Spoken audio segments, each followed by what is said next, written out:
In the darkly comedic fantasy film Death Becomes Her, released in 1992, we are taken on a hilarious and bizarre journey into the world of vanity, immortality, and eternal rivalry. The movie begins with Madeline Ashton captivating the audience on Broadway with an extravagant dance performance. Among the spectators are her childhood friend, Helen Sharp, and her fiancé, Ernest Menville. Soon after, Helen becomes apprehensive, suspecting that Ernest is drawn to her friend's alluring allure.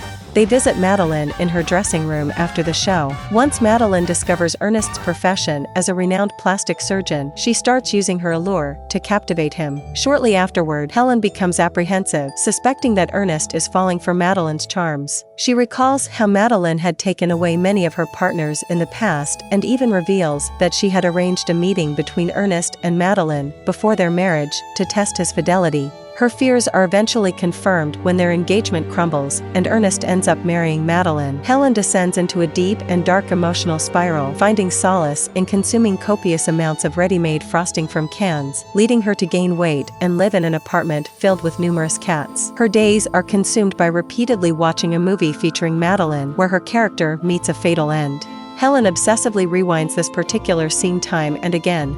As a consequence of her inability to pay rent, she faces eviction and is subsequently admitted to a mental institution.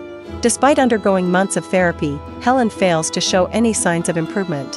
Her psychologist advises her to completely purge Madeline from her thoughts. In a twisted manner, Helen internalizes this counsel in her own unique way. Another 7 years later, Madeline Ashton's career has gradually declined, leading her to obsess over preserving her once youthful appearance. She receives an invitation to a book release party from Helen. Eager to look perfect, she seeks another cosmetic procedure, but her surgeon declines as she just had her previous surgery, but introduces her to Lyle von Ruhmen, offering a secretive and expensive treatment. Madeline tears up the card afterward. Meanwhile, Ernest has transformed into a mortician and finds himself deeply unhappy in his marriage, resorting to alcohol as a coping mechanism. At a party where Madeline Ernest is present, a relative of a deceased woman approaches Ernest and expresses gratitude for making her mother look beautiful for her wake. In a detached and despondent state, Ernest casually reveals that he often uses spray paint to enhance the body's appearance. The woman is utterly horrified by his confession. Excited to witness Helen as an obese woman, Madeline is shocked to discover her old friend has become slender and stunning. This sudden rejuvenation takes a toll on Madeline's mental state, causing her to gradually unravel and filled with envy. Helen and Ernest find themselves in a secluded spot to have a conversation. Ernest opens up and admits to making a terrible mistake by leaving Helen and marrying Madeline. He reveals that Madeline has turned him into a depressed and lonely man, working a job he despises just to provide for her, and she doesn't appreciate it. Helen feels profound sympathy for him and reminds him that she had warned him about this outcome. That night,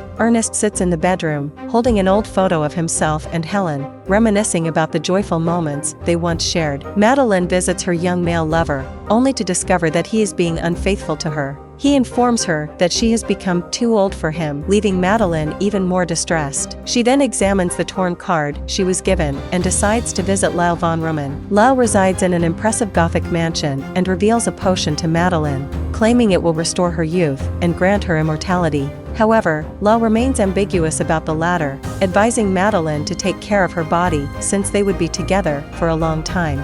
After witnessing a demonstration where Madeline's hand magically rejuvenates, she eagerly writes a check and consumes the potion, ensuring not to waste a single drop. As she leaves the mansion, Madeline gazes at her reflection in a mirror and is astounded to witness her wrinkles vanish, her body firming up once more. In astonishment, she exclaims, "I'm a girl."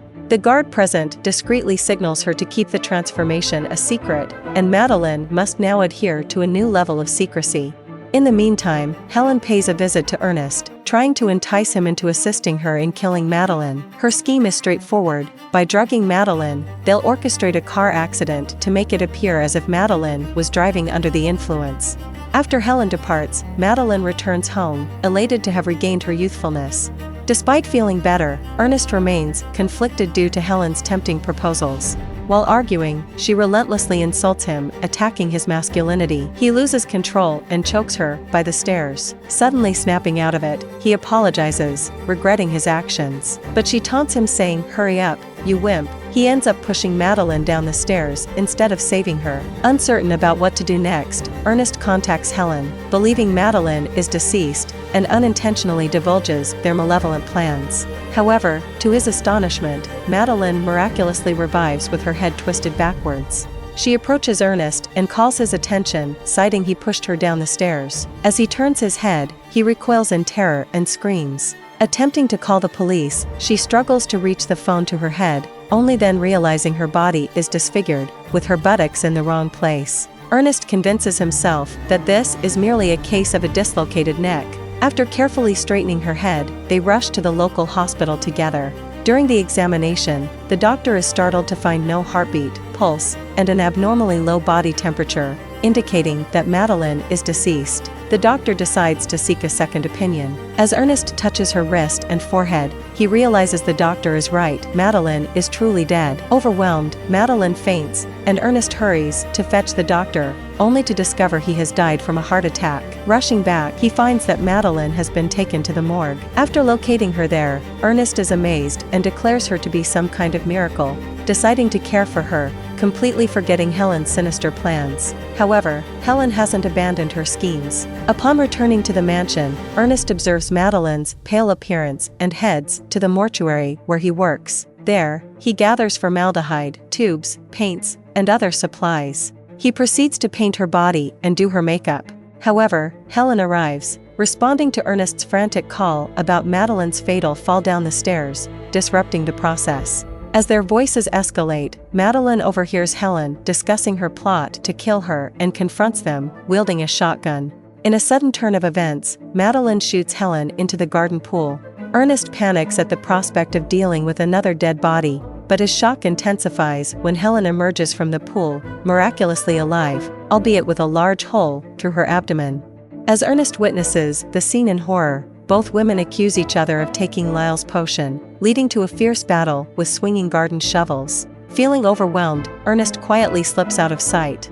During the fight, both women inflict physical injuries on each other, reaching a stalemate as they cannot outright kill one another. However, the battle takes an unexpected turn as they begin to express their own emotional feelings. Eventually, they find a way to reconcile their differences.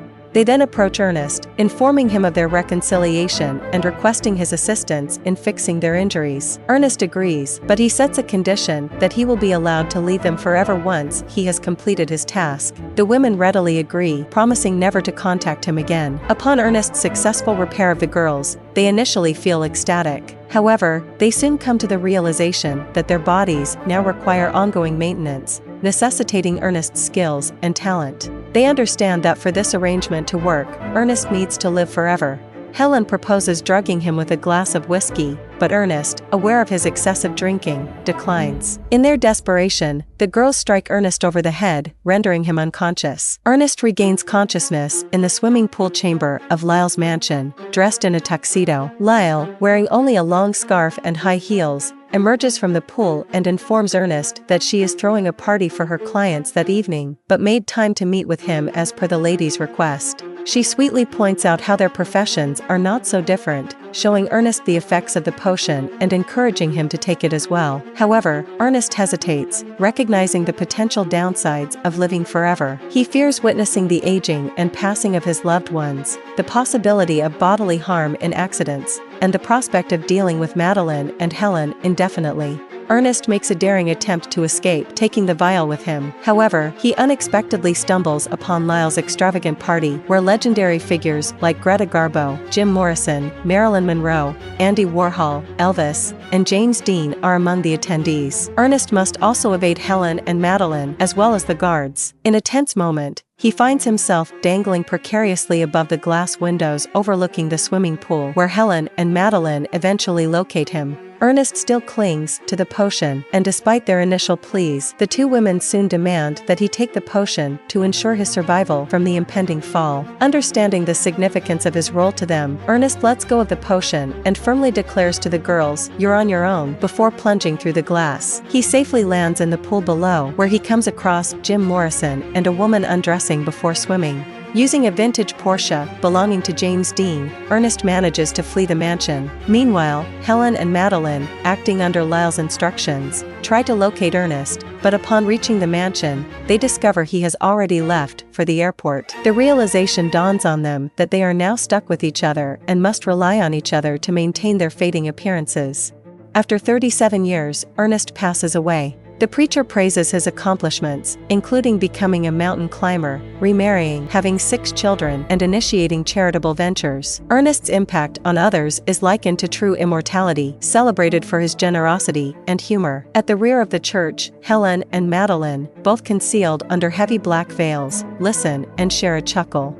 When the priest delivers his final words, Madeline sarcastically remarks, "Blah blah blah," and they both leave the church. Outside, the 2 women, whose faces have worsened from excessive touch-ups, argue, and Helen accidentally slips on a dropped can of spray paint. She teeters dangerously on the chapel steps, with Madeline smirking. In an unexpected twist, Helen takes Madeline down with her as they tumble and shatter into pieces at the bottom. In their broken state, Helen's decapitated head asks Madeline's head a humorous question: "Do you remember where you parked the car?" And with that, the movie concludes here. Thank you for watching, and I highly recommend watching the entire movie as it is incredibly enjoyable.